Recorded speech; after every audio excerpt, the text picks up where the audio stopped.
This is Extra Paycheck Podcast, episode number 52. It's so easy to get stuck in research mode or to get stuck, thinking about what you're going to do and making plans. But you don't really learn anything until you actually start doing it. You're listening to Extra Paycheck Podcast, where you will learn how to build and grow your own successful online business. Now, here's your host, Alex Soul.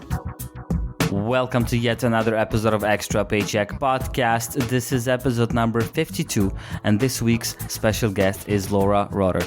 Laura is the founder of Meet Edgar, a tool that will take your social marketing to the next level. So enjoy today's episode. Hi, Laura, and welcome to the Extra Paycheck Podcast. Hey, Alex. I'm happy to be here. Laura, please tell us a little bit more about yourself and what is it you do as a business? Yeah, so I'm the founder of meetedgar.com, and we're a social media scheduling and automation tool. Mm-hmm. And how did you come up with that tool? So I've been in the social media space for a long time now, since about 2008. And I had a business before this one doing social media marketing training for small businesses. And I was teaching this process of putting all your updates in a spreadsheet and then categorizing them in the spreadsheet and then using those categorized columns to go through the updates to recycle them over and over again. Most small businesses are writing new content for social media every day for the rest of time. And that's not really the most time efficient plan for social media. So what we were doing in our company and teaching others to do was, for example, build up a library of 100 inspirational quotes and then just cycle through them. So that's the kind of spreadsheet that we had put together, but you still had to load everything manually into a tool. So Edgar was really created to do all this grunt work that we had been doing manually. Edgar stores all your social updates and categories and then cycles through them over and over again so that your queue never runs out. Did you initially build a tool for your clients, or was it something that you needed yourself? Both. So, people have been paying to learn this process. So we figured, okay, if they'll pay to learn the manual process, they would probably pay to have a tool do it for them. And it's also something that we really wanted to use for ourselves. So I figured, okay, worst case scenario, if we build this thing and no one buys it, at least we'll have a great tool to use. That makes a lot of sense. Laura, I'd like you to take us back a little bit to before you started Edgar and before even maybe you started doing anything related to entrepreneurship and working for yourself. Like what were you doing before and how did you get to the point of being an entrepreneur? Yeah, so I didn't have very much time in my life before I was an entrepreneur. So after university, I went and worked as a designer at an agency for about a year and a half after university. But I quit that job to work for myself when I was 22. And I'm 31 now. I've never worked for anyone else since. So actually the vast majority of my journey has been working for myself. But I did have that one design job in the beginning. That is actually pretty incredible. Your whole career was being an entrepreneur. Yeah, I'm one of those people that does not like working for other people. I'm very independent. I don't like people to tell me what to do. So I think I'm one of those people you would call unemployable for sure. Mm-hmm. Unemployable. That's nice. And that's something you learn at that very early age, which is, I think it's great because you're put up against this decision kind of. You already know that you don't like working for anybody else. So you kind of have to figure out what you're going to do because, I don't want to work jobs. I'll never work jobs. So I have to come up with something that will support me. And I think it kind of forces you to think and to work a little harder on what you really want to do. Yeah, so when I first quit my job, I was doing freelance design, which I think, any kind of freelance work or consulting work is such a great place to start because it's a business you can start right away. You don't need to raise money. It's just you can bring money in the door right away because for service work, you often get paid, at least part of it up front. It's not like you work for 6 months and then get paid, or, build a product for a year and then sell it. So that's the path that I took. And I think that's such a great path for anyone who's interested in quitting their job, working for themselves. It's a way you can get started really quickly. Yeah, that is true. Okay, so you started freelancing, you started doing different things, and eventually, I guess, it led you to the world of social media marketing. Yeah, I was making websites for small businesses, and at the time, I would advise them on how to get traffic to their site, how people were going to behave on their site, what it had to do with their sales process, basically kind of everything around online marketing. I just thought that's what you did when you built someone a website. I just kind of didn't know that some other web designers don't do any of that stuff and just build the site. I think right. most web designers don't do that. Right. But it was just purely naivety. I was like, okay, people are paying me to make a website, so I better, help them get traffic to their site. So I would just do all that stuff for free. To me, the work was designing and building the site. That was just sort of extra stuff. And then in 2008, when social media and Twitter really started to become a thing, my clients started asking me about, especially Twitter and social media a lot. And people told me, people would pay you just to advise them about Twitter because everyone's so confused about what you're supposed to do with it. And I thought, well, that sounds great. If I could get paid just to talk about Twitter, that sounds like the path for me. So that's how I got into social media marketing. That's actually really interesting. And it's funny what you mentioned before, because I actually had clients who I made the websites for also back when I was offering such service. And I had clients who would tell me, okay, now do SEO for me. And it didn't occur to me that, that I'm not really supposed to do that I'm supposed to charge extra. I mean, I didn't really mind, but not doing SEO as itself, kind of my goal was when I build a website, I would make sure that it's like SEO friendly and the tags are there and everything, but actually doing more work than that for free. And I was looking at Edgar. I think I noticed it because I started noticing some influencers in the online marketing world using it.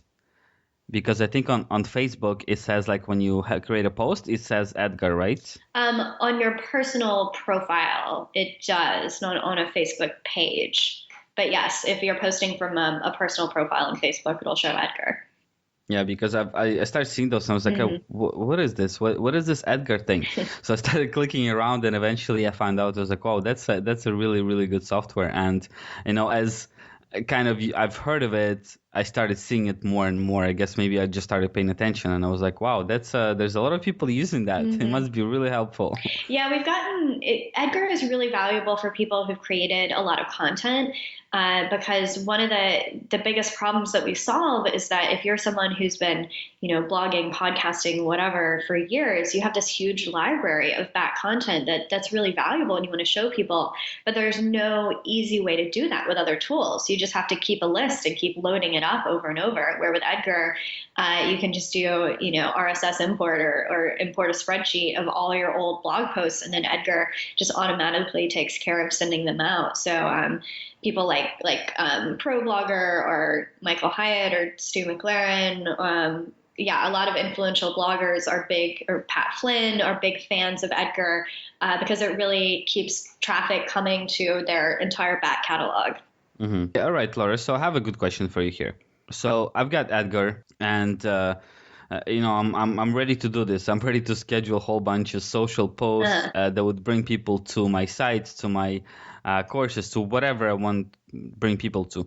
Well, what kind of content do I share through Edgar? I'm sure since you're a social media specialist, you could suggest some ideas on what to pay attention to when we're preparing that content or scheduling that content for our audiences. Yeah, so the way that we think about social at Edgar is a little bit different because it's all based around the categories of content that you send out. So I think this is a useful framework, whether you're using Edgar or not. A lot of people do social media kind of haphazard, and they never think about what are the types of updates that I want to send.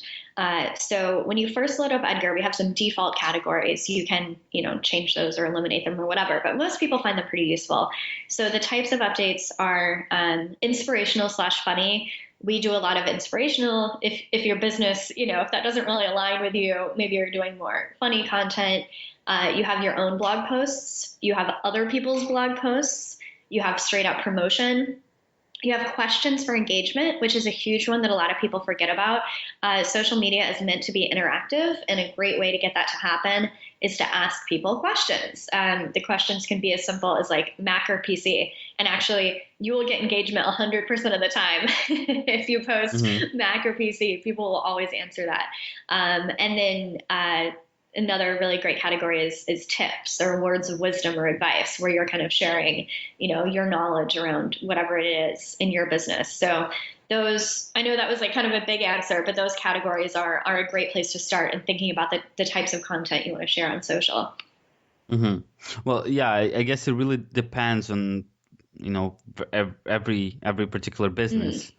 The tips that you just shared, that would be great for a lot of people who are actually listening into this podcast and who are into that space of marketing and business. And I think those are really good tips. Laura, so when you wanted to start Edgar, that's totally another thing, though. You're not a developer Correct. or a programmer. Correct. How do you get around that? Yeah, so that's a big issue, and I'm sure a lot of people listening had been interested in starting a software company for a long time, but I didn't really know how I would do it, and I never had a strong enough idea. So SaaS in particular, software as a service, is always a business model that really intrigued me and that I was interested in pursuing. And I had a few ideas along the way, but not any that I felt were really strong enough to say, okay, I feel confident that people will really want to spend money on this. So the way that Edgar really came about is, like I mentioned, we had a training course that was teaching the kind of methodology that Edgar does. And my husband, Chris, is a Ruby on Rails developer. So I had kind of assumed that you had to do all this stuff manually. I kind of thought, well, the existing tools don't have this functionality because maybe it's too hard, or they can't for some reason. Like, the big thing that always seemed really odd to me is that the tools don't have a library of your updates. Like, why did we have to store our social media updates in a spreadsheet? It's like if WordPress didn't store your blog posts for you. It seemed very strange to me. So I was kind of talking to all this stuff about my husband, Chris, and like, why don't the tools do this? And so Chris, being a Ruby on Rails developer, was like, oh, I could build that. I remember he was like, I could build that in a week. And I was like, what? Are you serious? Which, of course, like, he could not build it in a week. That was a total exaggeration. But that's how the whole thing really came together. So he ended up building the initial version of Edgar. He's now the CTO of the company. But if you weren't lucky enough to marry a Ruby on Rails developer, which I know is not like the most useful advice, the thing I would say to anyone who's not technical but is interested in developing software is focus on your sales and marketing skills, because that's probably what you have to bring to the table. I think there's a kind of myth out there that if you're not technical, like, you're going to be the idea person, like, oh, I'm going to bring the idea and then my technical partner is going to build it. The idea is not enough. That's not enough value. Like, everyone has ideas, but the marketing and sales side is hugely valuable. Every developer out there has had a product that they've built that they didn't know how to sell, that just, languished and they just gave up on. It's a very common story. So that's where you can really bring a lot of value to that partnership. Mm-hmm. Yeah, totally. And it's a really interesting story that you've shared here. And I think this is something that separates people like you and I from people like your husband. It happens to me so often that I would be, I would be like, oh man, I wish they had this thing that does this and that and that. And I wouldn't even look it up, because in my head, somehow I'm sure that it doesn't exist, Right. Because it's like, well, if it did, I would have heard of it by now. Right? But nobody talks about it. It must be like way too difficult or impossible to do. And then somehow I stumble upon those things and I'm like, wow. Right. Yeah. It's been really fun learning more about software, because now that I know more, I know that really if you can imagine it, like it can be done. If it's something that can be done online, someone can write software to make it happen, which is pretty cool. But my point is that often we can't even imagine that it could be done. That's the thing. Right. Yeah. And that's why it's really important to have that technical partner to kind of, show you what is possible, because yeah, it's hard when you don't have that background, which I don't. Right. Exactly. Like you said, you're like, well, the other people aren't doing this, so it must have failed or must not be possible or whatever. But that's really not true. Yeah. All right, Laura. So you've got a great team here building the software for you, right? Mm. How did you start promoting it and marketing it and actually getting sales out of it? Yeah. So as I mentioned, when I launched Edgar, we already had the social media training business going. It was a smaller team then. Edgar has grown really quickly. We have 15 employees at Edgar now, and maybe when we launched, there were like 6 or something like that.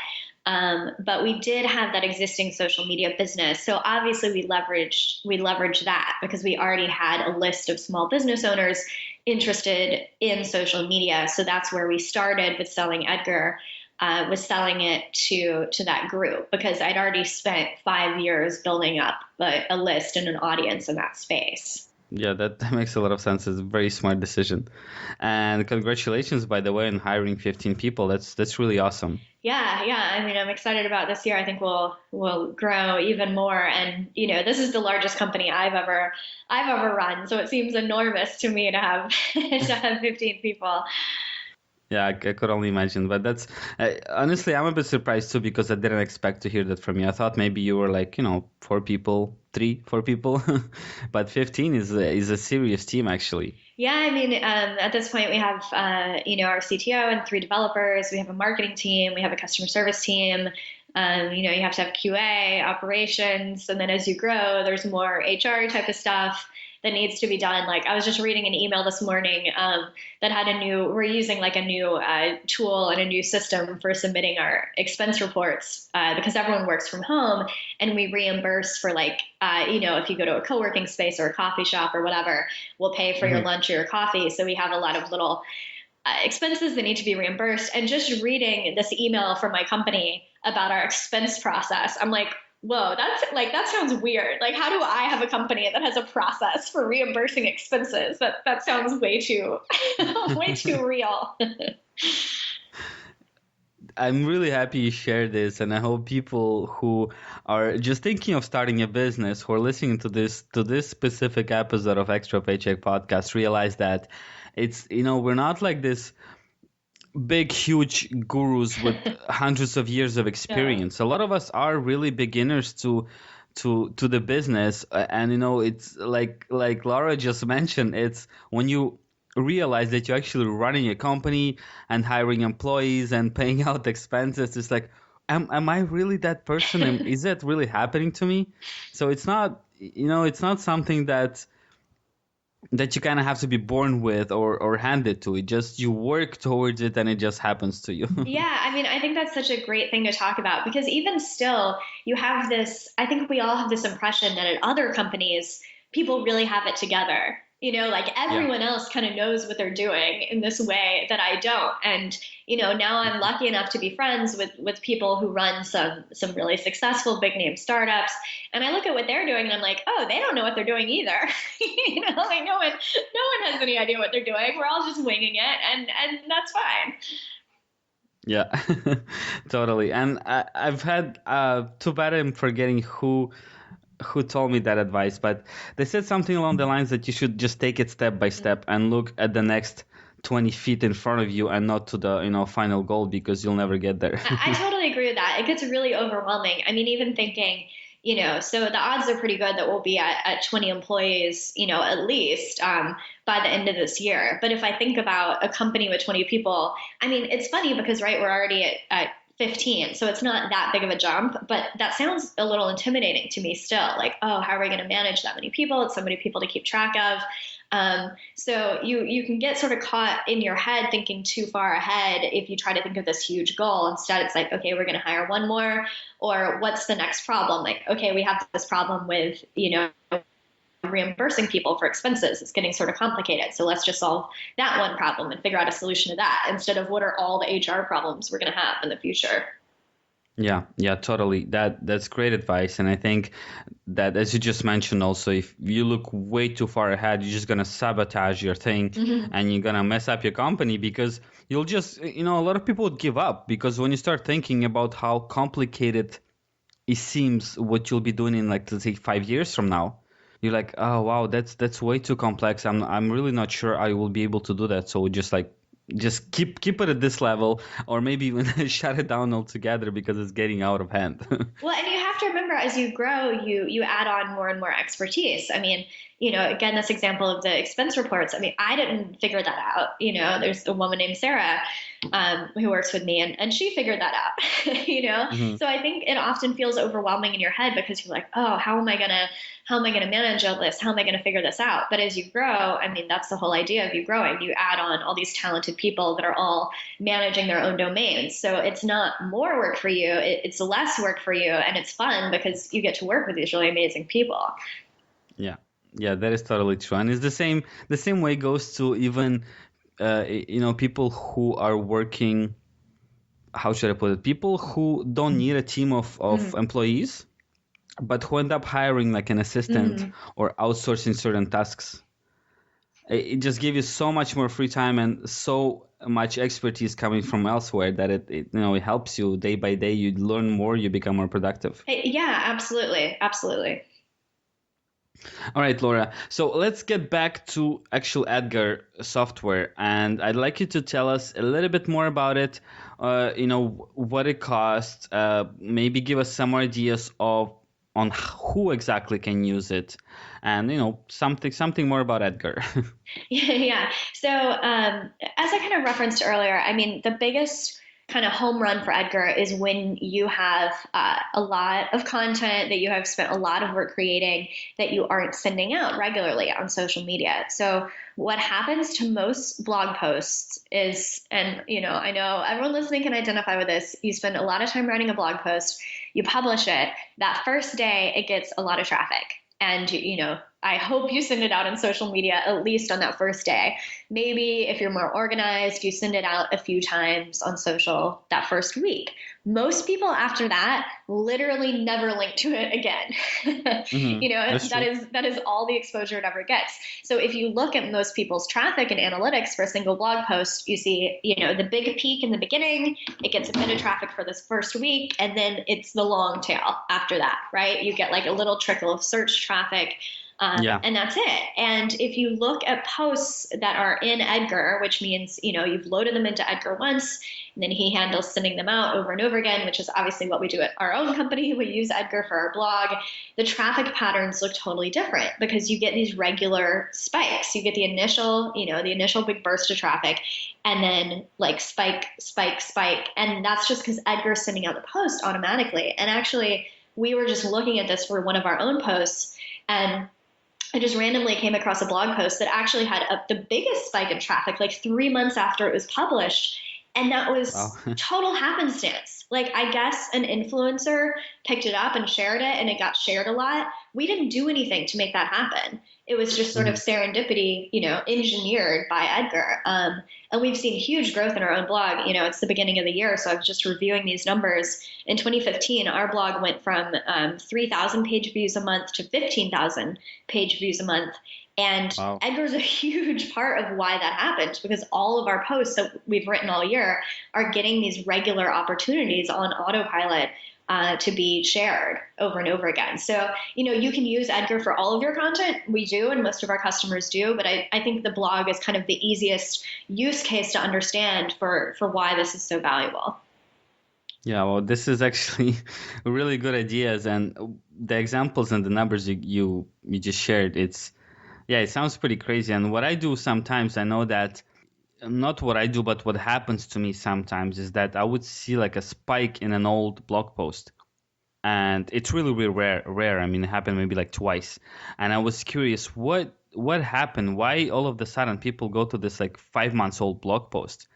And I would start looking into it, and I would find, let's say that someone shared it on Reddit or on Twitter. because it was something very specific. And I was like, wow, maybe I should spend more time sharing this old Right. post with people. Right. Yeah. So Edgar's just making sure that happens because, I mean, it's kind of crazy that you spend all this time creating this content and then it just dies on the vine. Because if you're doing Yeah. online marketing, I mean, the whole idea is that you have new people coming to you every day. If new people are constantly discovering your business, you're not going to be in business for much longer, right? You can't just find 50 people on the first day and then never find anyone again. So you know that you have new people coming in. Something else interesting is a lot of people get worried about repeating content because they feel like, oh, people have already seen that, or I'm going to bother people. The data we see in Edgar is things get the exact same amount of shares every time. It's actually funny how similar it will be. Like, we'll look at a tweet that had 12 shares. You can do it the same tweet again, even like 2 weeks later. It will always get like 11, 12, 13. The numbers will be so similar in the number of shares that it gets, because you have to remember that it feels like you're repeating yourself because you saw both of those tweets. Your audience did Yeah. not see both of those tweets. Like, less than 10% of your audience that's chosen to follow you sees anything that you send out. Yeah. Yeah, I agree with you. And I've noticed the same thing at, let's say, with Facebook, with Facebook ads, let's say what they do. Often that I would go to some website or some page and I would look into something and they will start targeting stuff at me. Right.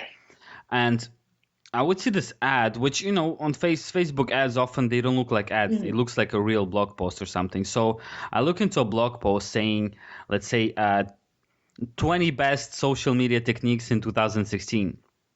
So I see it, I don't read it, but I'm like, okay, I'm interested. I'm gonna read that, and then you get, carried away with other stuff.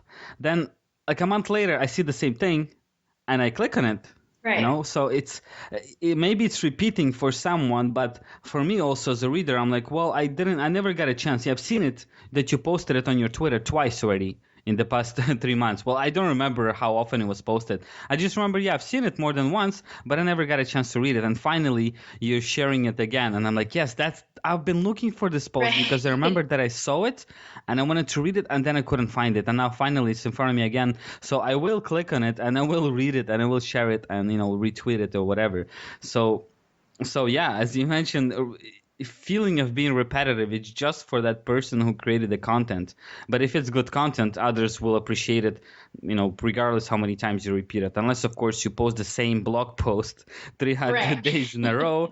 But repeating your content, I think it's a great idea, especially some of your best pieces of content. People are constantly looking for that.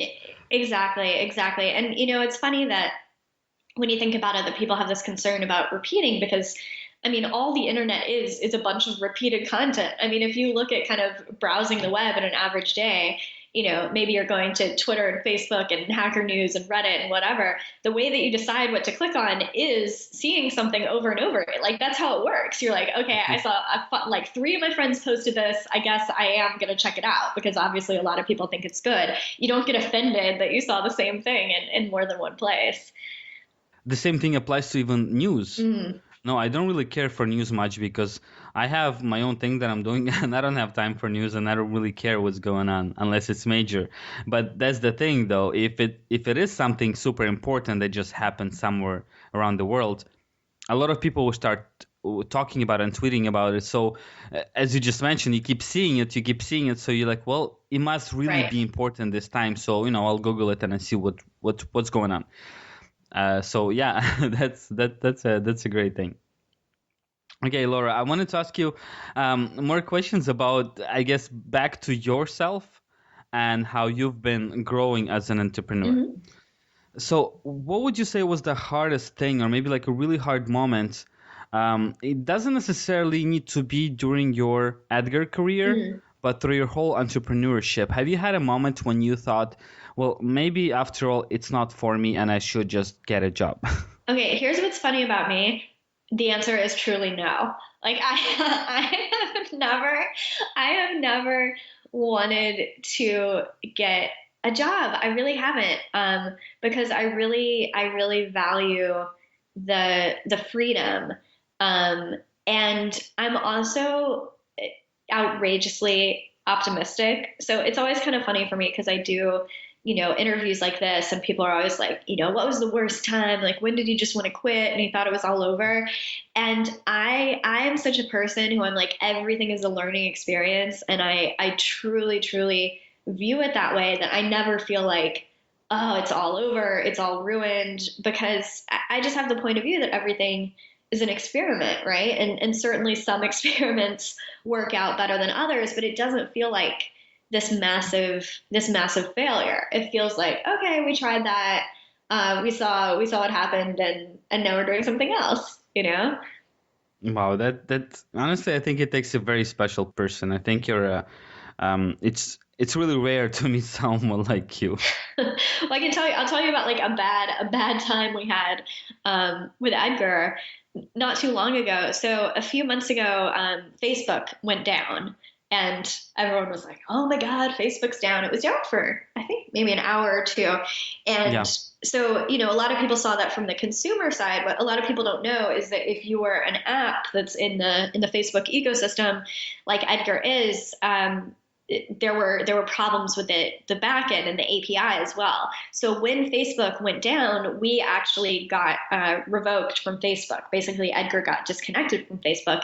So not only could Edgar no longer post to Facebook, but everyone's posts got pulled from Facebook that they had ever made from Edgar. So if you had used Edgar to post to Facebook every day for the past 6 months, those posts just disappeared off your Facebook account. I mean, like, it was bad. Like, this is just about the worst thing that can happen to us as a tool to post to Facebook. So, we obviously figured out that it had to do with the outage. We knew it wasn't on purpose or anything like that. But Facebook is very hard to get a hold of, and they were busy, right? They just had this huge outage. So we saw that this was happening. Our solution was, I'm like, okay, well, I'm going to email obviously all the contacts that we already have at Facebook, whether they're, for our advertising account, for whatever. And then I'm just going to email all my friends in San Francisco who have ever worked at Facebook or might know anyone at Facebook or whatever. And, tell them what our problem is and what we're looking for, and ask if there's anyone they can connect me to. So I emailed everyone I could think of.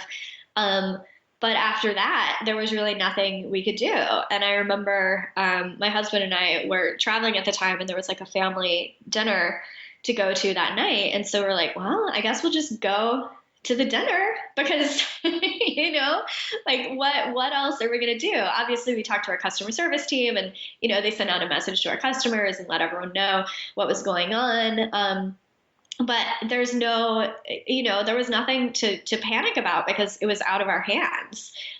It was up to Facebook, and we did get our access restored I think it was a few hours later. So, I mean, I think that's a good example of something going like absolutely wrong, but you just sort of have to step back and look at, okay, what can we do? And after you've exhausted all you can do, kind of all you can do is let your customers know what's happening and wait. Wow. What a story. I'm just thinking and imagining how much I would panic if something like that ever happened. I mean, I have to say we really did keep our cool, because there's just like sometimes you do what you do and then that's it. Yeah, and I think in your case, as you mentioned, it's you did your best. It wasn't really your fault. You didn't do anything to cause this. So, like, you can't really do anything to fix it, except contacting Facebook and seeing what's going to happen. Right. Laura, I guess now is the time to ask you, what would you suggest to beginner entrepreneurs who are just starting their business or who maybe started one? What would be like your biggest suggestion for any entrepreneur? My biggest suggestion is make it live, make it real. There's so much written about entrepreneurship. You can read so many blog posts and talk to so many people and go to conferences, and it's so easy to get stuck in research mode or to get stuck, thinking about what you're going to do and making plans. But you don't really learn anything until you actually start doing it. You can make the most elaborate plans about how you're going to market it and what you're going to sell how you're going to put your product line together. But you will never find out if any of it is successful until you actually try to sell it to someone, or until someone uses your software and you get to see how they use it. So the biggest advice, and this applies when you're starting out, and this applies when you're further down the line too. It's so easy to have all these big ideas and delay putting them to action for what feels like very good reasons. You'll tell yourself, oh, we're still, working on this and we're still putting this together. But you always just have to make a practice of just get it live, get it out there. So that's my biggest piece of advice. Yeah, thank you for sharing that. And this is actually crucial. I think this is one of the best and one of my favorite advice to give out to people, because I've seen way too many entrepreneurs or people who just want to start any kind of online business, especially big since, I'm concentrated online. I've seen too many people doing exactly what you just said not to do. They would learn everything there is to learn and some, but they would never, apply it into real life, into action. So all that knowledge, honestly, it's kind of useless. If you're not using it, then what's the point of having it if you're, if you're not applying it and seeing if it works or how it works for you? So yeah, really amazing advice. Thank you for sharing that. And all right, Laura. So as we're coming to the end of this episode, I'd love you to share some ways for people to maybe find out more about you, and of course, find out more about Edgar and maybe become clients of this awesome software. Where can they do that? Yes, you can find Edgar at meetedgar.com, meet Edgar on Twitter and on Facebook, and you can find me on Twitter at LKR. All right. Thank you for sharing that. LKR, that's really awesome and pretty short. And, since you just mentioned that domain name, meetedgar.com, I do have one last question that just came to mind right now. Why Edgar? Why is the software called Edgar? So Edgar is this code name that we were using, in the early stages of working on the software. We just had to have something to refer to it. So we just picked my husband, his mom had like an uncle called Edgar. So for whatever reason, that name just kind of stuck and we were calling it Edgar. So then when we got closer to launching it and we were doing, a branding process and a naming process, we went through all these names and we could not come up with any names that we liked. And so we're like, what if we just called it Edgar? Because people seem to remember that when we say it, and it seems to kind of stick in people's heads. And we honestly just couldn't think of anything better. And that's how it got to be called Edgar. And it's turned out to be a really great choice because we call Edgar him instead of it. And we're like, he handles your social media and he's an octopus. And we've come up with all these funny stories about him.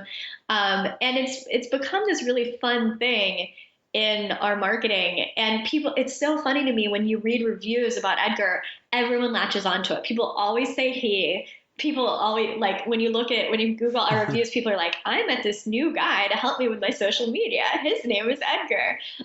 So it was not planned that way, but it turned out to be a great choice. That is actually really awesome. Great story. See, there you go. Branding and marketing at its best. All right. Thank you so much for sharing, Laura. Thank you so much for being on the podcast. Thank you for giving us ideas on how to do social media and how to use Edgar to help us with our social media strategies. Thank you for being on the podcast. Thanks. Thank you so much for tuning in to this week's episode of Extra Paycheck Podcast. As usual, I will be putting up show notes page at extrapodcast.com/52, where you will be able to find resources, links, and other things mentioned in today's episode. Also, head over to extrapodcast.com/iTunes in order to subscribe to the show, leave a rating and a review, which will help me tremendously. Thank you so much once again, and I'll talk to you next Monday.